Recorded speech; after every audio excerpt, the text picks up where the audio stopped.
প্রত্যেক দিনের মতো ভোর 5টার সময় উঠে দরজায় জল দিয়ে ঝাড়টার দিয়ে স্নান সেরে তারপরে ঠাকুর ঘরে ঢুকে পড়লাম। ঠাকুর ঘরে একটু শিবের মাথায় জল দিয়ে 2 গোপালকে খাবার দাবার দিয়ে চলে এলাম রান্নাঘরে।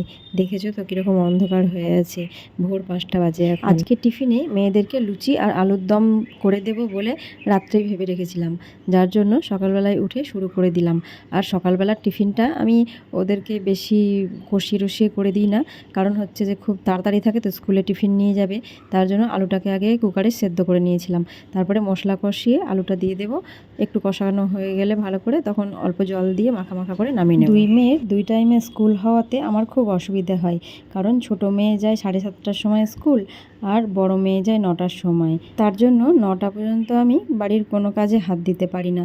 বড় মেয়েকে স্কুলে দিয়ে এসে তারপরেই কাজ সব শুরু করি। আর ওষুধের দোকান থেকে আমার বরের আসতে রাত্রি 12:30 1টা হয়ে যায়, তাই ওকে খাওয়া দাওয়া দিতে দিতে রাত্রেবেলায় ঘুমোতেই যায় 1:30টার সময়। আর আমি রাত্রে যখনই ঘুমোই না কেন আমাকে তো উঠতে হবে 5টার সময় প্রত্যেক দিন, কারণ মেয়েরা না তো স্কুল যেতে পারবে না টিফিন নিয়ে। আর 9টার সময় মেয়েকে দিয়ে আসি ঠিকই স্কুল থেকে, কিন্তু তখনও সংসারের কাজে হাত দিতে পারি না, কারণ বর অনেক রাত্রে আসে তো একটু দেরি করে ঘুম থেকে ওঠে, যার জন্য বাজারটা আমাকেই করতে হয়।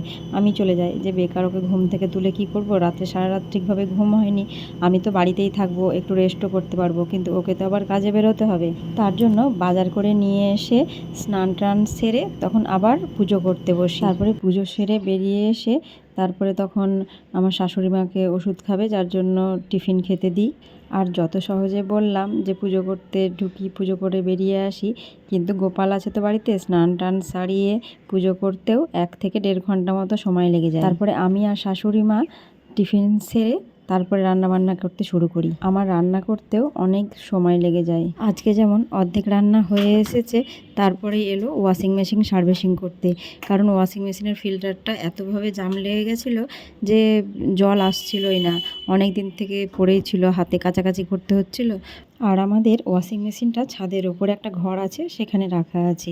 এবার তার কি লাগবে না লাগবে, যার জন্য আমাকে ওপরে কিছুক্ষণ থাকতে হয়েছিল। আর বুঝতেই পারছো রান্না করতে করতে ওপরে থাকা রান্নার কতটা দেরি হয়ে যায়। আর রান্না করতে করতে এদিক ওদিকে যেতে হয়েছিল, তাই রান্নাঘরটা আমি তখন গুছিয়ে নিতে পারিনি, সব সামনেই রাখা ছিল রান্নাবান্না করে মশলার কৌটোগুলো।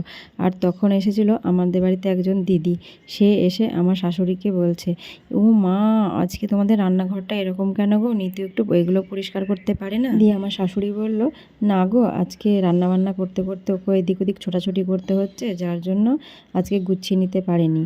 রান্না সমস্ত সেরে নিয়ে গ্যাস ট্যাস মুছবে যখন, তখন ঠিকই সব সরিয়ে রাখবে। আমার শাশুড়ি মা অন্যদের মতো না, তার জন্য এসব কথা বলে। অন্য কেউ হতে গেলে তো বাড়িতে ঝামেলায় লাগিয়ে দিত, যে সত্যিই তো লোকে এসে রান্নাঘর নোংরা হয়ে আছে এরকম বলছে, এই বলে অন্য কেউ হলে ঝামেলায় লাগিয়ে দিত। কিছু মানুষ আছে যারা কারোর বাড়িতে অশান্তি লাগাতে পারলে নিজে খুব আনন্দ পায়। কিছু মানুষ আছে যারা আমাকে আমার মতো করে কথা বলবে, আবার আমার শাশুড়িকে আমার শাশুড়ির মতো। আমার আর আমার শাশুড়ির মধ্যে বোঝাপড়াটা খুব ভালো, বন্ধুত্বের মতো, যার জন্য কোনো অশান্তি লাগে না। আমাকে কেউ কিছু বললে আমি শাশুড়ি মাকে এসে বলি, আর আমার শাশুড়ি মাকে যদি কেউ কিছু বলে আমার নামে, তাহলে এসে বলে দেয়, যার জন্য অশান্তিটা হয় না। কিন্তু আমাদের দুজনের মধ্যে বন্ধুত্বটা যদি না থাকতো, তাহলে হয়তো কবেই অশান্তি লেগে থাকতো। আমি তো সারাদিন মেয়েদেরকে নিয়ে দৌড়াদৌড়ি, বাজার, পুজো, বাড়ির সমস্ত কাজ নিয়ে সময় পাই না।